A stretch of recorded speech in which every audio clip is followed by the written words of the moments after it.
What's up, guys? It's MUGZY, upcoming hip-hop artist from the Central Coast of New South Wales of Australia, and this is my appreciation shout-out video and all across 5 elements hip-hop knowledge, you know, for my guys, MAD, musicians making a difference, and all the great things that, you know, they've been promoting over the years with the startup of their company to what they've become now, not in Australia, but you know, whoever's heard of them, and even if I'm promoting them, just getting their name out there because they're doing incredible things for the youth, and whoever's coming through their doors, you know, they've helped me through, you know, being an adolescence teen, through, you know, my mental health and depression, and just having a family full of music and, you know, hip hop, and I mean, just, you know, dance, singing, you know, performing, and just camaraderie with, you know, like that sort of community and coming together.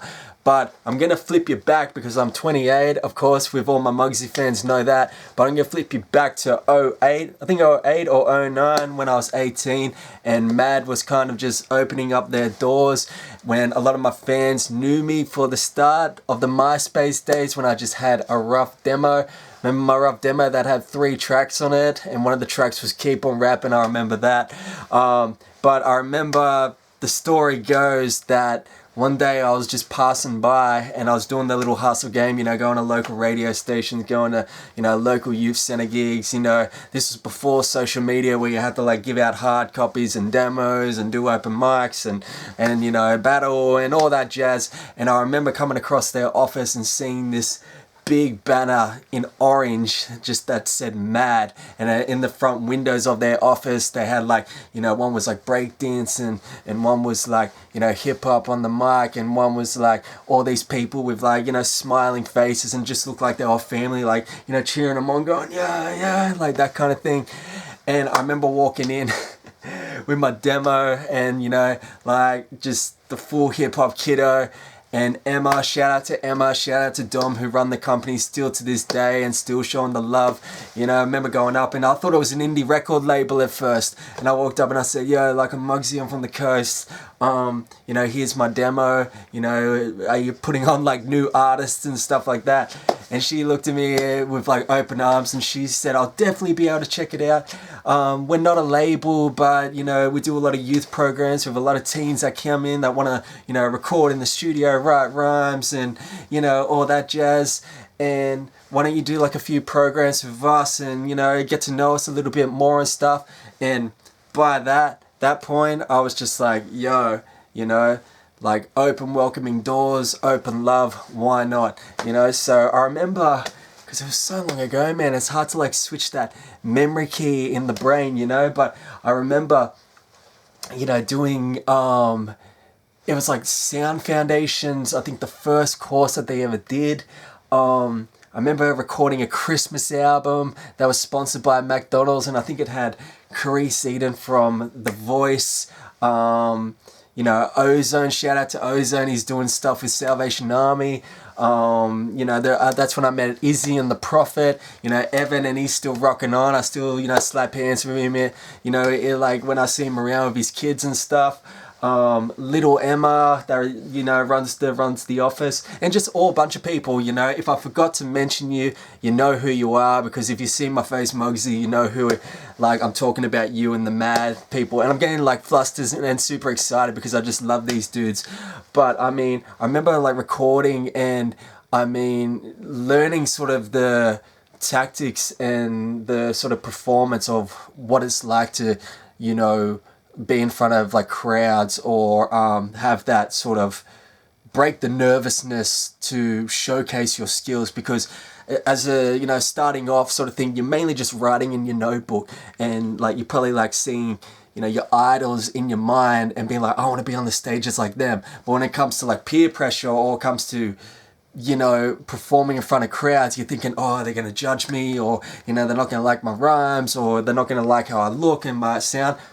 Not when it comes to MAD, not when it comes to the MMAD, the 4 letters, but I say 5 because hip-hop knowledge is key. They just welcome you. Whatever ability you want to perform or do or sing and just showcase your work, they will show the love back. And I mean, that's a powerful thing, especially when it comes to the arts and entertainment, because you know, I feel the entertainment, like, you know, creativity sort of level is a powerful tool with getting someone out of their shell. It got me out of my shell, you know, rhythm and poetry, and I've seen it over the years with not just hip hop, like it can be singing, rock and roll, acting, dancing, sports. Like it's something about the creativity industry is, like, in a sense, just so powerful with how it can change someone that's got nothing into something, you know.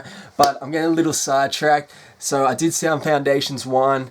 We recorded the Christmas album.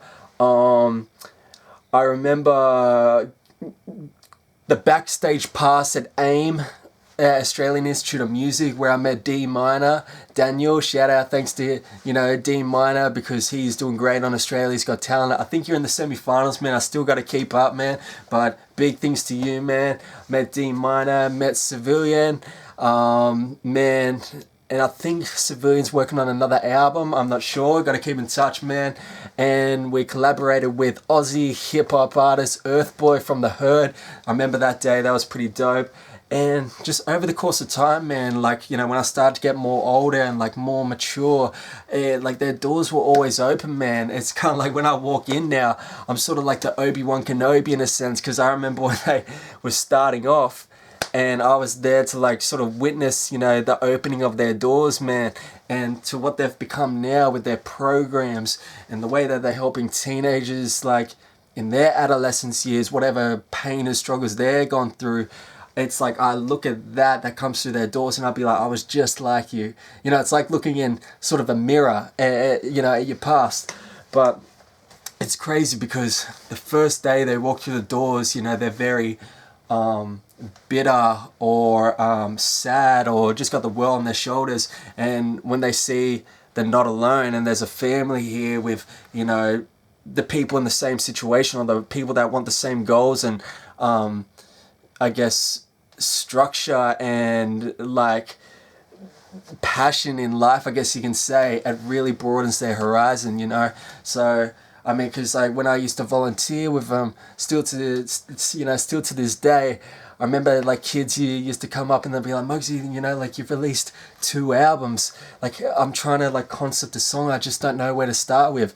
And I'll just be like, "Yo, man, like I mean, whatever's in your mind, like how I do it, start with the title of the song, whatever the case may be. For example, Understand Me, Understand MUGZY, then it comes naturally, man. Or just look how your influencers do it, man, and take kind of like little key notes from them. And like, dude, they're so thankful for that because like maybe they're close friends or maybe like their family doesn't want to listen to them. It's like, man, like, you know, you got to quit this kind of thing. But when it comes to outdoors, it's just like, embrace that passion because you only live once, man. Embrace that passion. So over the course of time, did Sound Foundations, was a youth mentor with I think Sound Foundations 3, where I got to meet Jackie G, a Tang, man, who else was there? I don't know, like a whole bunch of other people, man. And I feel bad leaving you guys out, but I mean, you know who you are when you see this video, and probably comment below if you obviously know who you are, man. So Jackie G, yeah, it's saying, man, and there was some other ones, man. I'm drawing crazy, but like over the course of time, man, you know, they were a small studio, and they've done so much, man. Now it's got like the lounge room, which is like a big performance area and a big, you know, structured studio and open space and cafe there, you know. And I mean, they've got like multiple studios. They've got multiple classes like around Australia now, like in Melbourne and Queensland. I keep seeing posted up, and they've got breakthrough sessions. So like say hypothetically, you know, your breakthrough is you want to quit smoking, then I mean, like, you know, do 6 weeks of that, and then, you know, there's a surprise at the end of it. I don't know, maybe like the Lloyd Banks and Tony Yayo concert that's coming up next week, and you might see my face right there. That's hypothetically, but I'm just saying there's always a reward at the end of their programs, you know. Like if we can see that you're genuine and knowing that you want to make change in your life, because that's all it's about. Musicians making a difference. Change is key. Knowledge is key as well.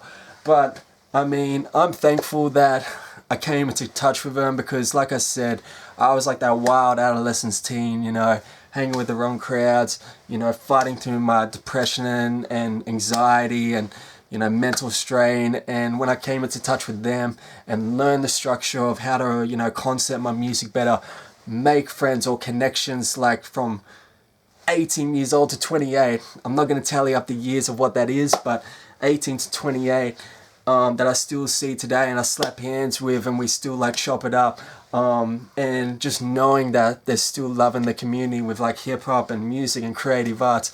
That's the power of MAD, man. And I mean, there needs to be more. No, I'm not going to say more because I don't want them to go away. I'm going to say that's what sets them apart from other youth organizations, because it's not just like dealing with majority of the pain, it's dealing with getting to know the inside of the person. It's not just taking the, okay, you're depressed, why are you depressed? Like for me, I'm going to use me for example. It's like, what do you want out of life? And it's like, well, I want to make a living out of my music and, you know, fight, and like that will overcome it. And it's just like, come in the doors, man, you know, honestly, come through our doors and set yourself free. Break 3 Fridays, break free, you know.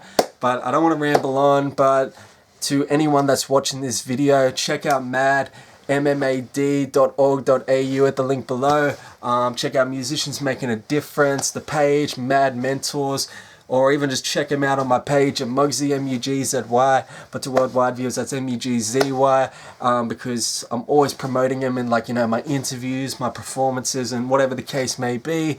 But most importantly as well, keep supporting 5 Elements. Hip-hop knowledge is key for the rest of 2019 and onwards. I'm out, guys. Thanks once again to MAD and the family, Dom, Emma, Evan, the Prophet, Little M, man, Ozone, D Minor, Civilian, the Tang.